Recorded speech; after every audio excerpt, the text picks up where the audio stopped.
Right.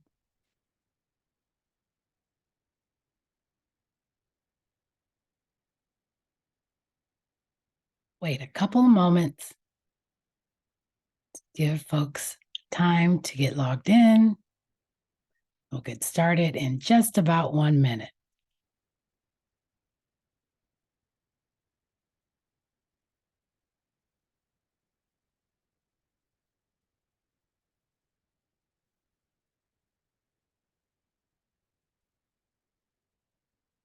Well, we're going to go ahead and get started. Good morning. Good morning. Good morning. I am so glad to be with you today. My name is Paya. I am the CEO and owner of Pedagogy in Action, and I serve as an executive coach and a school improvement consultant. And so I'm so thrilled to be with you guys today as we dig into leading with heart and brilliance, embracing an integrated leadership.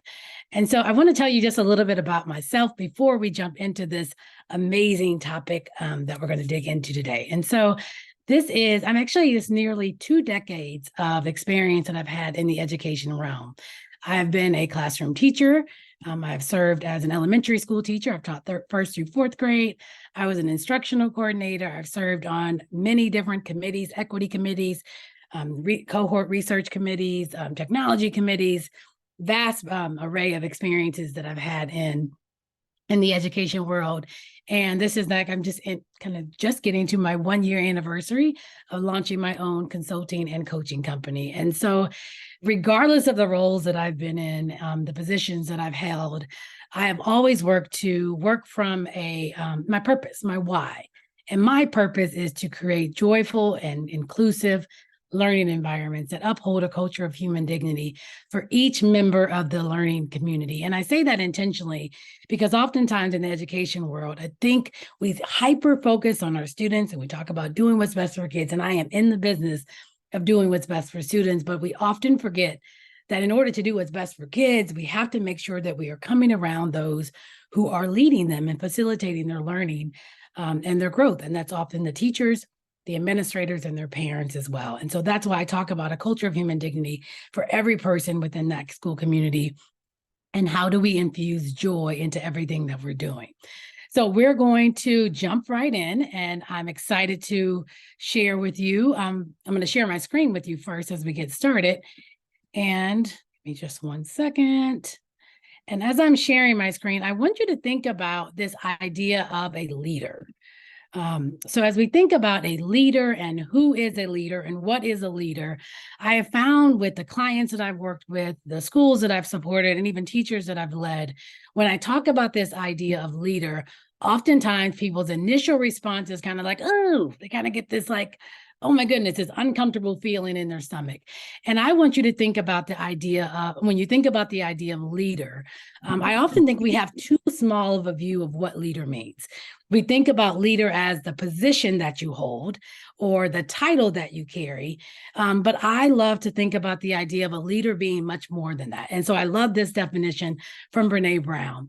And she says that a leader is anyone who takes responsibility for finding the potential in people and processes and who have the courage to develop that potential.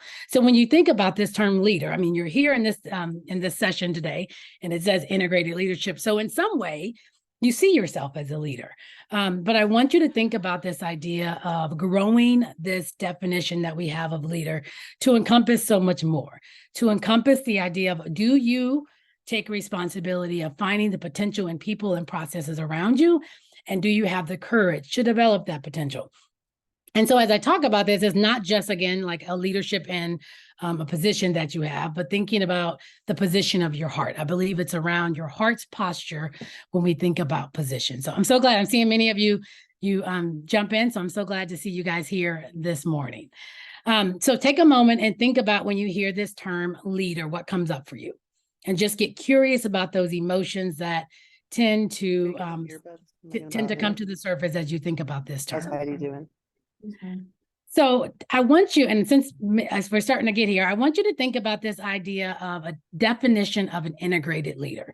So take a moment, if you have a pen and a pencil, I want you to jot down, what is your definition of an integrated leader? What comes to mind when you hear integrated leader. And I'm just going to give you a moment to think about that. And then if you're comfortable, I would love for you to share out what comes to mind. And again, I don't want you to think there's a right answer or there's a wrong answer, but what comes to mind when you think about the definition of integrated leader? So is anyone willing to share? I know some of you are doing other things, so if you can't share, that's okay. But if you can. I can share. Thank you. I apologize, I'm driving, but that's okay. I think when I think of a leader, and not only a leader, just an integrated leader, I think of someone who's, I'm going to say, multifaceted. I think when you do leadership, you can't just come from one area when you're teaching. So when I think of leadership, like I said, I think of somebody who is multifaceted, but also of a person who's meant to guide me to a certain place. So yeah, love that. Thank you so much for sharing. Anyone else have any ideas when you think about this term integrated leader? Good morning. When I think of an integrated leader, and it's a new term for me, I think of someone who probably taps into the whole person of themselves as well as others, able to understand what's going on and build good relationships with others. So that's what I think about. Awesome. Thank you so much for sharing. How about one more thought or idea if you're able to? I think of involved, engaging, and understanding. Yes, love all those. Love all those. And so you guys are right on the right track. And so when we think about integrated, we think of this idea of like the coming together parts becoming whole. And I want us to think about this idea. It's actually a concept from Stephen Covey that talks about this idea around a public life, a private life, and then your inner lives. So public life is being what everyone sees on social media, maybe in your professional circles, when you show up at a meeting, PTO meetings, maybe if it's your religious institution, it's this public front that people see. And then when we think about our private lives, being more around like how we act when we're at home with our closest friends, with our family members, maybe like only a smaller circle gets to see this side of ourselves. But then we think about our inner lives this is what we kind of think about, and this is what we do when we're alone. And so when we're working on this concept of integrated leadership, our goal is how do we integrate these three parts, our public lives, our inner lives, and our private lives, so we have one life, so that we're operating from this core sense of our values and trying to align these three dimensions in our leadership journey. So an integrated leader is someone that effectively aligns their personal values, their beliefs, their principles with their leadership practices and responsibilities.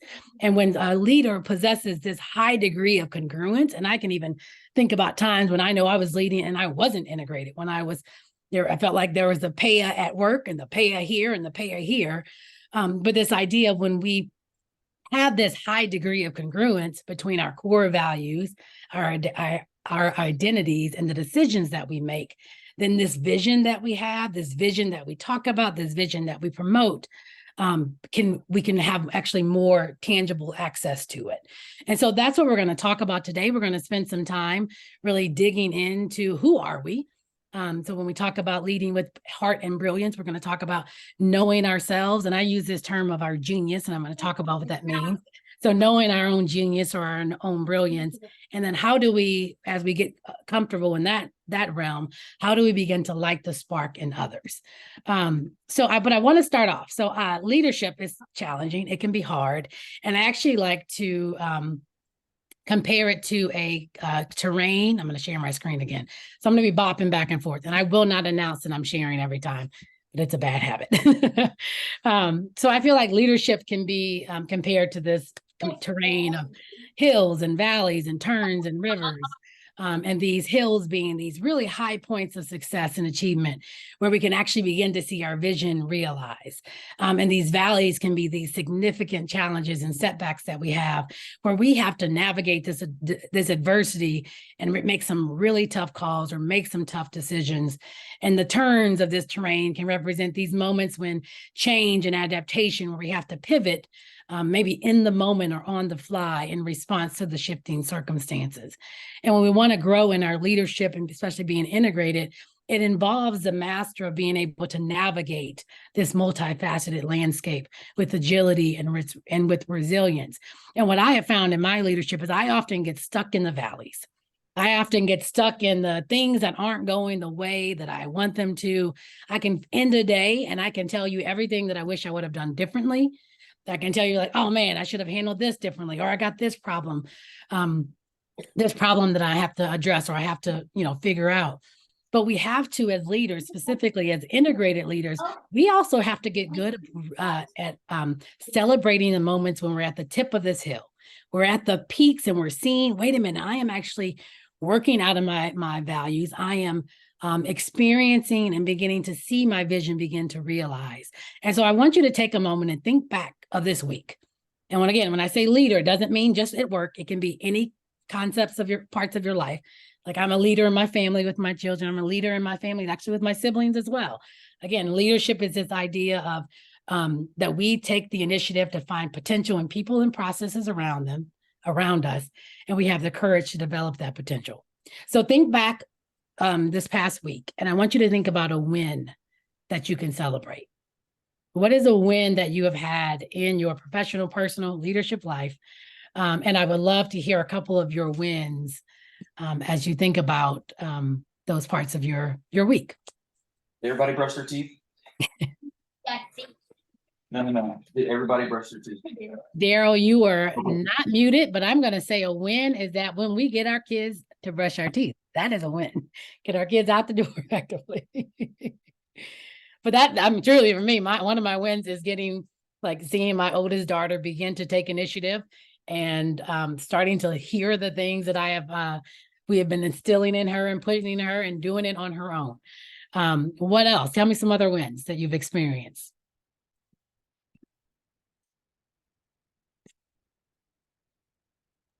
I'll go again. Yes, so for me, I work in crisis work. And so when we're on call, it can be pretty difficult to be helping someone with a scene that you can't really see for yourself. So whenever speaking to my supervisees, I am always just mindful and hopeful that I'm doing the best that I can. And I think the win that I'm going to choose to say is that not knowing how best the scene is going to show up, I've given it my best. And that's a lot what I have to tell myself is that this scene is over. You can't control it. It's okay. So I take those wins because working in crisis can be really difficult. Yes. Thank you so much. Anyone else? For me, a win is this whole summit, like great people like you who are doing this, everybody's efforts behind the scenes. I know what everyone was doing behind the scenes. People showing up, I think is a beautiful thing, It's Saturday morning. Yeah. Early for some people. This is a huge victory. Yes. Awesome. Thank you so much. So if you don't currently have a practice where you celebrate your wins, I would say figure out what that might look like. It can be at the start of your day. It can be doing that with your team. I do that with my family at the end of the day. What's a win from the day? We don't just do highs of the day. We talk about a win where you can, want to celebrate those things. So that's one piece we want to think about is, as we navigate this terrain of leadership, taking the time to celebrate those components.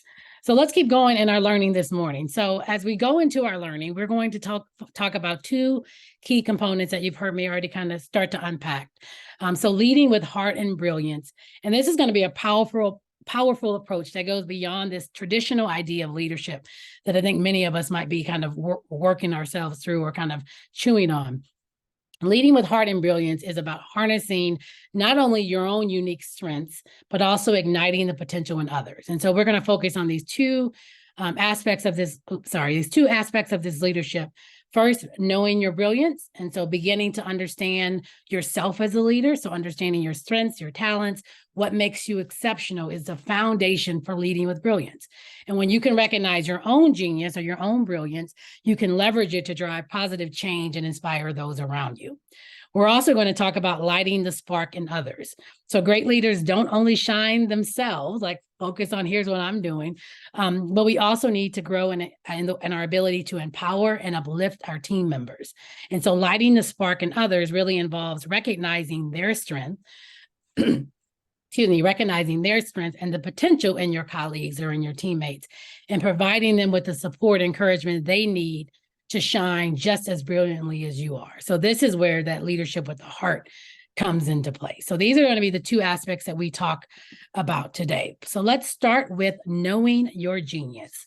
So understanding and recognizing your own genius, again, it's more than just a matter of personal introspection, but it's a tool that we can use to transform the way that we lead, the way that we work, and the way that we can contribute to organizations in our communities. Our genius is this unique, and I think this amazing combination of our strengths, our talent, our passion, our experiences. And when we know our own genius, and then we can gain clarity about what sets us apart, what we excel at, and where we can make the most significant impact. So we're going to start by getting clear about what is driving you and what is your purpose. Many of you may be familiar with this concept of the Golden Circle by Simon Sinek. He's a renowned author and speaker, and he's really well known for this concept of start with the why. And his work really centers around the idea that successful individuals and successful organizations are guided by a clear sense of purpose, or their why. So that's that black part of the circle. And so being clear about why do we do what we do? What's our purpose? And he argues that being able to understand and communicate the underlying reasons or your beliefs that drive your actions is what's crucial for inspiring others and achieving long-term success. So when we start with the why, rather than focusing on what we do, it allows our leaders to connect. It allows us as leaders to connect with our audience on a deeper level, building trust, loyalty, and engagement. So his idea is we start with the why. Why do we do what we do? That should impact how we do what we do, and then it should flow into what we do. And oftentimes when I'm talking with individuals, most people can tell you what you do. I'm a teacher. I'm a doctor. I'm a social worker. I'm a mom. I'm a parent. Even fewer people can say, how do we do what we do? So what makes us unique in how we do? But even fewer individuals can tell us why we do what we do. So we're going to talk about working from the inside out versus the outside in. So as we think about our why, in a moment, I'm going to ask you to begin to start thinking about what is your purpose? What is your why? Here are some examples of what it might not be your why, and that's okay, but what someone's purpose might be. My purpose might be to inspire others to achieve great things, to have fun in my journey through life and learn from my mistakes. My why, I shared this at the beginning, and many of you weren't here yet, but I'll share it now. My why is to infuse joy into learning environments and ensure that there is a culture of and a community that upholds a culture of human dignity for every member of the community. So this idea of joy and a culture of human dignity are a huge piece of my why. And so as we begin to think about our why, I want you to take a moment, and we're going to kind of go even kind of more narrow to your core values. So whether I'm talking to leaders in education or even business or even in politics, understanding your core values is a fundamental prerequisite for success and being an integrated leader. Our core values are the principles and beliefs that shape who we are, how we make decisions, and the direction that we take in life. So they're essentially our moral compass. And for leaders, they serve as our guiding light that illuminates our path forward. And so, and if you are able, I'd love for you to take out a pen or begin to think about what are some of your core values? What are some of the values that guide you in your decision-making? And I don't want you to think about my core values at home and my core values at work. Again, we're growing to become integrated. We just want to get down to the heart of what are your core values, right? And I want you to start making a list of these core values. And I'm going to show you, here might be some ideas of what some core values might be. It might be creativity or truth, collaboration, wisdom. But begin creating a list of the values that you believe that are important to you. They can be one word, they can be short phrases. There's no wrong answer. And you don't have to be comprehensive. So just jot down some of the values that are coming to your mind. And we're going to use those core values to kind of help us as we begin to draft our own why, our own purpose. Okay. So begin to make a list of these core values. So for me, some of my core values are like integrity, authenticity, humor, and vulnerability. Those are some of mine. But take a moment and jot down what some of your core values are. And so our first step is creating this list. Now, as you're doing that, I'm going to kind of just talk you through what these next pieces. We don't have enough time today to spend as much time as we need to, we want to with our draft statement, but I want to give you the steps to continue this work. So first off, you're going to create a list. So that's what you're doing now, writing this list down of the values that are important to you. And then as you kind of come up with this list, you're going to begin to prioritize this list. So I started off, I think I had about 15 core values initially. And then I began to prioritize and narrow down my list and really kind of landing on my top 5 values that are most important to me. That meaning it would be really, really hard for me to compromise these core values. And, I found creative ways to say, well, I really like this one, so I'm going to make this be a part of this one. Like you can find creative ways to make sure those pieces are a component of it. So creating your list, prioritizing your list, and then begin to reflect on your choices. Why am I choosing these? Why are they so important to me? Maybe think about specific experiences or moments where, or people that have influenced these values, and maybe begin to write down an explanation for these values. And then once you kind of are starting to narrow it down, you're going to start to question these values. So ask yourself some questions about, do these values align with my actions and my decisions in my professional and my personal life? Think about, are these values I'm writing down, are they really the things that are guiding my behavior? And then I want you to begin to narrow it down to 2 to 3 if you can. I couldn't, I had to stop at 4, but if you can narrow it down to 2 to 3 to try and determine which are these values that are most essential to who you are as a person. I'm going to give you a moment to start thinking through some of those. And then once you have these values, I want you to use these values to start thinking about, what is your why? What is your purpose? What is your purpose in life? Why do you do what you do? And here are some questions that can help you start to articulate that. What makes you come alive? What gets you out of bed in the morning? How will you measure your life? Where do you feel like you add the greatest value? What message do you want to be attached to your existence? And as you're drafting the statement, you're going to know when you're on the right track and articulating your purpose or your why. And I would even say for me, it's my calling. You're going to know you're on the right track when you read that why statement, and it starts to generate these strong feelings of satisfaction, of authenticity, motivation, and resonance, not residence. So start to draft this, and then later you're going to need to come back to this. This is not enough time for you to kind of unpack your entire why, but you're going to come back to your why and begin to kind of say, what does this really look like? And I was able to get my why statement down to a sentence, but it started off as an entire page. I've seen people who have theirs in a poem. They have them in lists. There's no wrong or right way to identify your why, but you want to get clear on what your why statement is. Okay. So as we have clarity on our why and our values and our purpose, I want to unpack these 2 critical qualities that are necessary as you begin or continue on your journey of being an integrated leader. So we're going to chat about the transformative power of authenticity and vulnerability. And these 2 qualities, in my mind, are often unappreciated in the world of leadership, but they really have the potential to redefine how we lead and how we inspire others. No, sorry, that did not come off. I get that off there. All right. So authenticity means real. It means that our reality matches our word. We are who we say we are. And it's this highest manifestation of integrity, being whole, complete, and integrated. So authentic leaders are true to themselves, transparent in their actions, and genuine in their interactions. They don't wear masks. They embrace their true selves.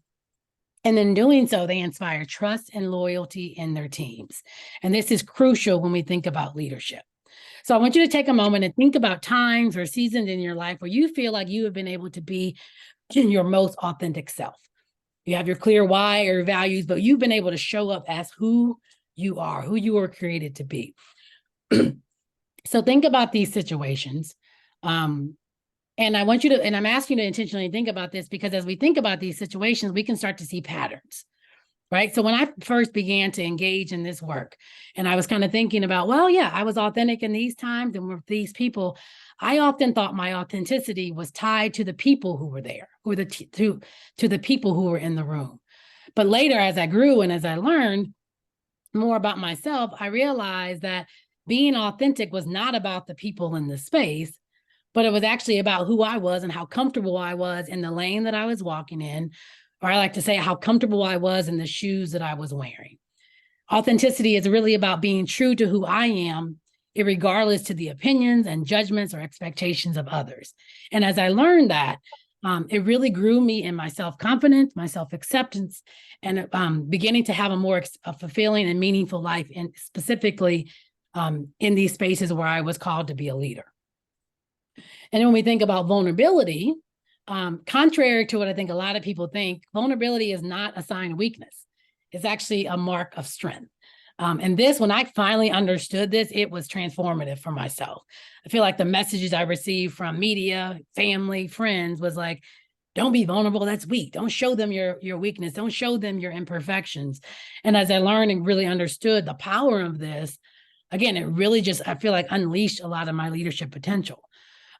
So I believe vulnerability is truly a mark of strength, because it involves the courage of being able to be open about our limitations, the humility to admit our mistakes, and the empathy to understand the struggle with others. And so vulnerable leaders connect on this profound level with their teams, or even the people that you're leading, your families, and able to foster an environment of trust and cooperation, and allows people to connect, trust, and empathize with each other. So as I'm talking about these two, authenticity and vulnerability, you're probably beginning to understand this link, or hear this link between. If you could take a moment and make sure your mic is muted, I would really appreciate that, just to make sure everyone can hear the content. Thank you, guys. So authenticity and vulnerability go hand in hand. Authentic leaders often find it's easier to embrace vulnerability, and vulnerability is the fundamental element of authentic leadership. So these go hand in hand. They're intertwined with one another and create a powerful synergy that can really transform our leadership style. There we go. Okay. So understanding this link is really crucial, because authentic leaders, again, are willing to be vulnerable and show themselves, their true selves. And then vulnerability enhances our authenticity, and it enhances our trust. It allows us to be true to who we are, again, back to our values. And authentic leaders are really consistent in our actions and in our hows, and in our how we do the work that we do. So I want you to take a moment. Actually, don't take a moment yet. I want to share one more thing. And then I want you to take a moment and reflect. So integrated leaders need both vulnerability and authenticity, because they're the cornerstones of trust and transparency in leadership. When leaders are willing to be open and honest and authentic, then we can create an environment where our team members feel safe to express their ideas, their concerns, and even their vulnerabilities. And this trust is essential for building these strong and cohesive teams. These pieces are also crucial for strengthening and building strong relationships. Integrated leaders also recognize that to inspire others, you have to first be inspiring to yourself. And so it allows us to connect with others when we connect with our own passion and our own values, we can motivate and inspire our team. And then when we have these pieces of vulnerability and authenticity, we can create a space with our teams where people are willing to take the risks to be creative and being innovative, which can allow us to solve problems in a more creative way. So take a moment and think about, how comfortable are you with being both authentic and vulnerable with those that you lead? Take a moment and just think about that.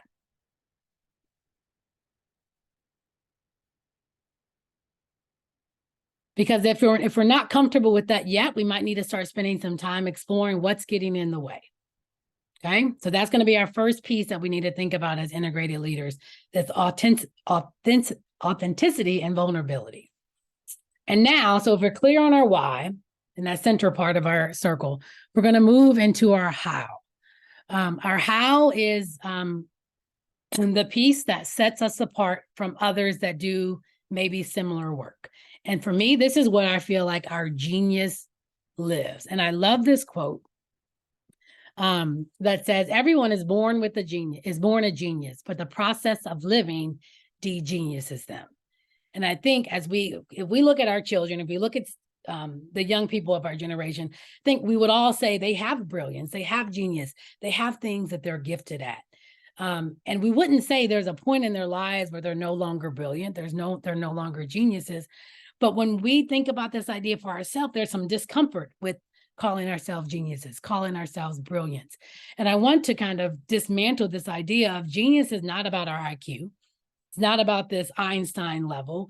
But if we look at the definition of genius, genius is about exceptional intellect or creative power or other natural ability. I'm a firm believer that every single one of us has something that is innate to who we are, a gift, a skill, an ability that is original. It's original and specific to each one of us. And so when we think about this idea of genius, it's not just IQ. It's things that you are designed, you have grown and you have kind of developed a specific skill that's that no one else can do. And so when we think about our how, it's what sets us apart. Our how are our individual strengths, our values, our guiding principles. It's our talents, it's our passion. And so we have to get clear as leaders about what sets you apart. And we have to be comfortable enough to say, I know what my genius is. Like for myself, it took some time, but I know that my genius is being able to cast a big vision, but also the ability to use the details to get us there. My genius is also my integrity. I'm extremely resourceful. I'm really good at coming up with lots of ideas and putting pieces together. Also, my genius is my loyalty. It's my humor.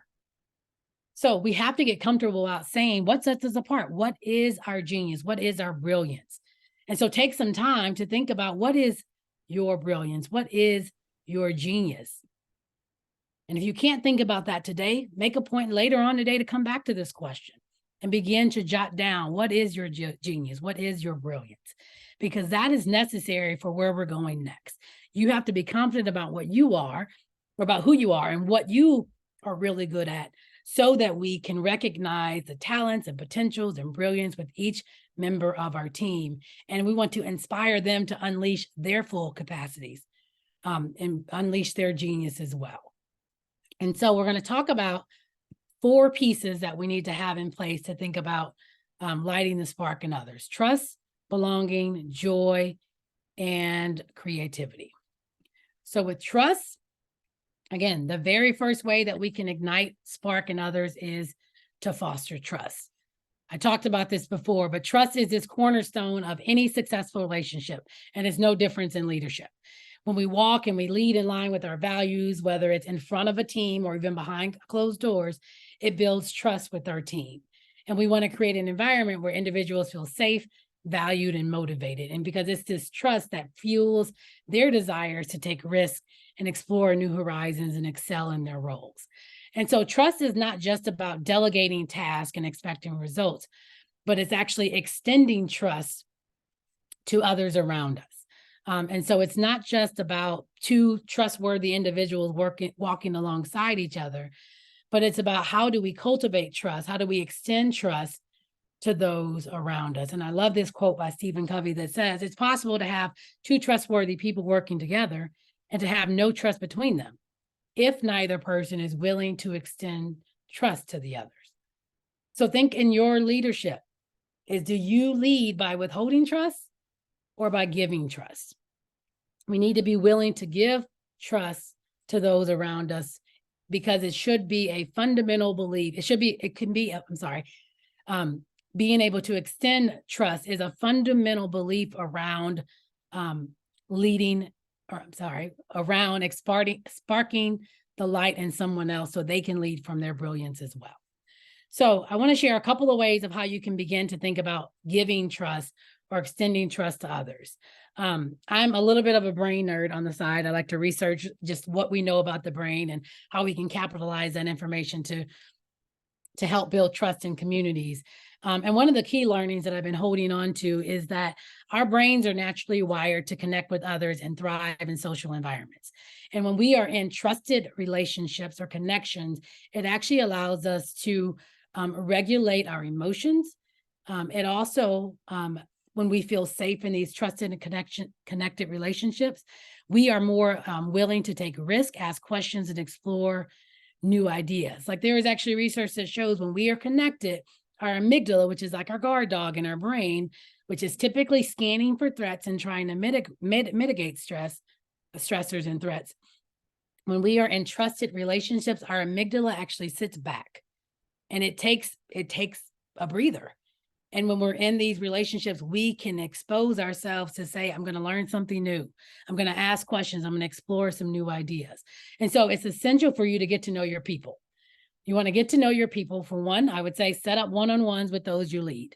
Again, not just professional, even if we think about families, taking time to be with your children, with your siblings, with your loved ones.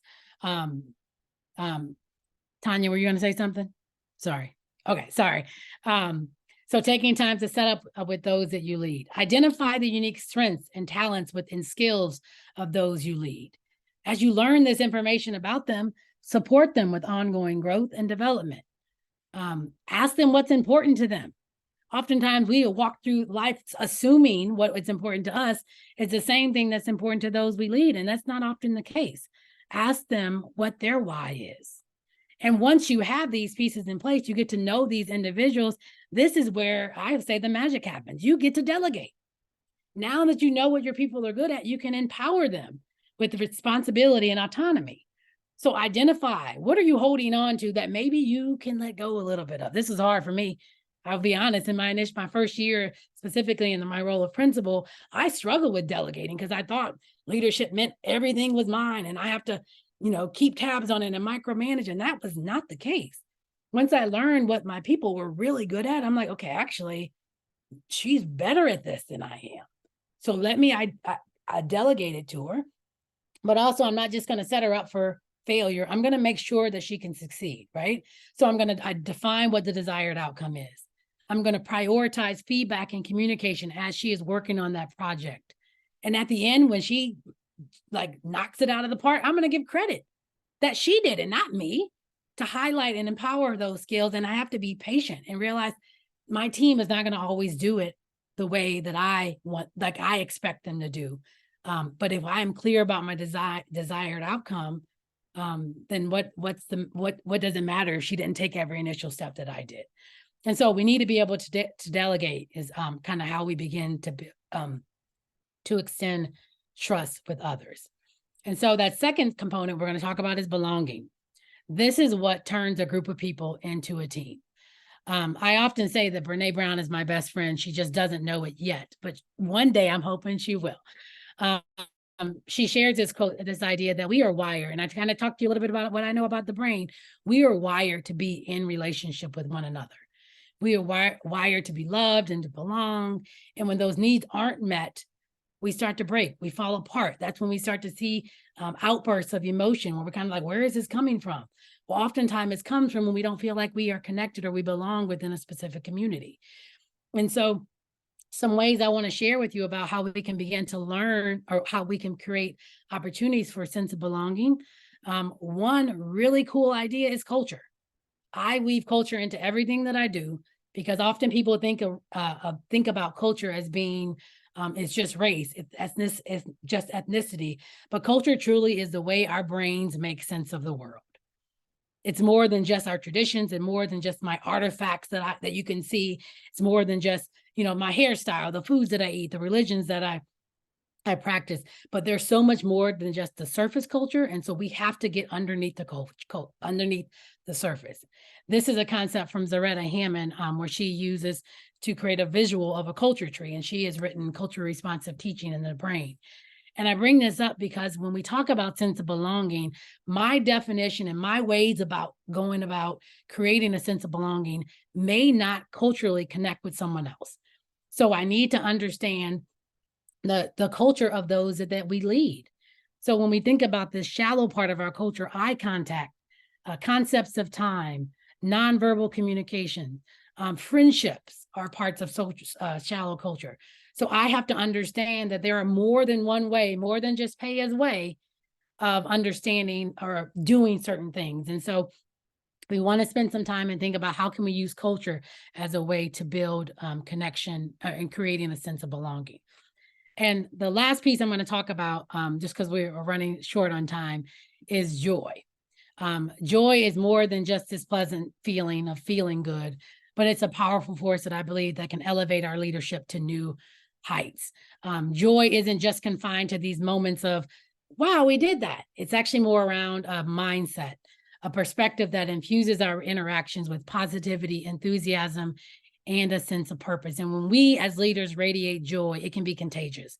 It can inspire team members to approach their work with enthusiasm and a sense of purpose. And so a couple of things that we want to think about with how do we bring joy into what we do. One is recognition and appreciation. Again, we started our time today with celebrating a win of our own from this week, but how do we celebrate wins with our team? How do we celebrate not just the outcomes of the work they're doing, but how do we celebrate the efforts of what our team is putting forth?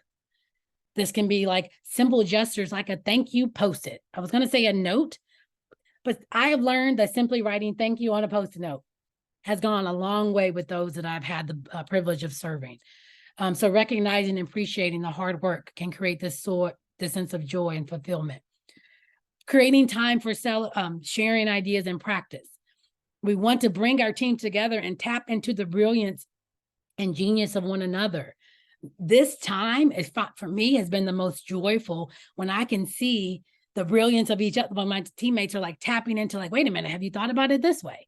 And I'm like, I haven't. And they're sharing ideas and resources, which can lead to more collaboration and a comprehensive learning experience and innovative solutions with those that we lead. And so thinking about how can you begin to share, create opportunities for your teammates to share ideas and practices. And so it kind of comes all the way back to where we started.